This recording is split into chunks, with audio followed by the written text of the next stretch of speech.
હાલમાં ઈરાન અને ઇઝરાયલ વચ્ચે યુદ્ધ જેવી સ્થિતિ જોવા મળી રહી છે, જેમાં ખાસ કરીને અમેરિકા અને ઇઝરાયલ સાથે મળીને ઈરાન પર હુમલા કરી રહ્યા છે. ચારે બાજુ બોમ્બમારા જેવી સ્થિતિ દેખાઈ રહી છે અને તે વચ્ચે આપણને પ્રશ્ન થાય કે ઇઝરાયલ દેશ કટ્ટર ઇસ્લામિક દેશ છે કે કેમ? આ દેશમાં સૌથી વધુ કયા ધર્મના લોકો વસવાટ કરી રહ્યા છે? બીજી બાજુ ઈરાનને લઈને પણ પ્રશ્ન થાય કે આ યુદ્ધ દરમિયાન ઈરાનને કયા કયા દેશો સહકાર આપી રહ્યા છે, ખાસ કરીને મુસ્લિમ દેશોનો સહકાર તેને મળી રહ્યો છે કે કેમ? આ સમગ્ર મુદ્દે ચર્ચા કરીશું આજે આ વિડીયોમાં. નમસ્કાર, સ્વાગત છે આપનું ક્રાંતિ માર્ગમાં અને હું છું મિક્ષુ ઠક્કર આપની સાથે.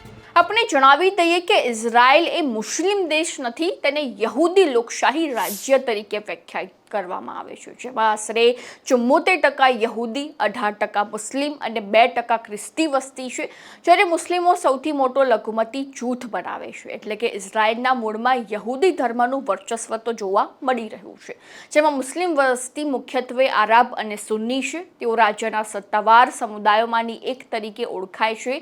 જો ભાષાની વાત કરવામાં આવે તો ઇઝરાયલમાં હિબ્રુ અને અરબી ભાષાનો સૌથી વધુ ઉપયોગ કરવામાં આવે છે. બીજી બાજુ જો વાત કરવામાં આવે તો ઈરાન અને ઇઝરાયલ યુદ્ધમાં દુનિયાના કેટલાય દેશોએ ઇઝરાયલને સહકાર આપ્યો છે. આ યુદ્ધમાં અમેરિકા અને ઇઝરાયલ મળીને ઈરાન પર પ્રહાર કરી રહ્યા છે, જેમાં 3 યુરોપિયન દેશ બ્રિટન, ફ્રાન્સ અને જર્મનીએ સંયુક્ત નિવેદનમાં કહ્યું હતું કે ઈરાનના જવાબી હુમલાઓને રોકવા માટે મદદ જો જોઈશે તો અમે આપીશું. અમેરિકા અને ભાગીદારોના સાથે કામ કરવા માટે અમે તૈયાર છીએ. ત્યારબાદ કેટલાક અરબ દેશોએ પણ ઈરાનના હુમલાની નિંદા કરી છે.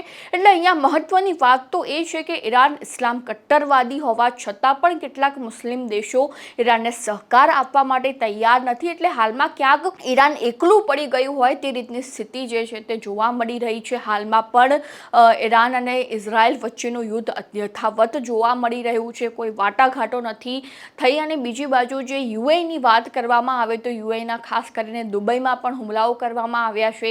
બીજી બાજુ પાકિસ્તાનના જે બિનજરૂરી કર્મચારીઓ, અમેરિકન બિનજરૂરી કર્મચારીઓ છે, તેમને દેશ છોડવા માટેની જાહેરાત પણ કરી દેવામાં આવી છે. એટલે હાલમાં આ ઈરાન અને ઇઝરાયલ યુદ્ધને લઈને જે છે તે જબરજસ્ત કપરી પરિસ્થિતિ જોવા મળી રહી છે. તો હવે જોવું રહ્યું કે આવતા સમયમાં ઈરાન અને ઇઝરાયલ વચ્ચે જે છે તે કેવી સ્થિતિ જોવા મળશે, ખરેખર શાંતિ જળવાશે કે કેમ, તે પણ ખૂબ મોટો પ્રશ્ન છે. યુદ્ધનો અંત ક્યારે આવશે એ પણ પ્રશ્ન છે. તો હવે આ મુદ્દે તમારું શું કહેવું છે એ પણ અમારા કોમેન્ટ બોક્સમાં જણાવી દેજો અને ખાસ ક્રાંતિ માર્ગને સબસ્ક્રાઇબ કરવાનું ભૂલતા નહીં.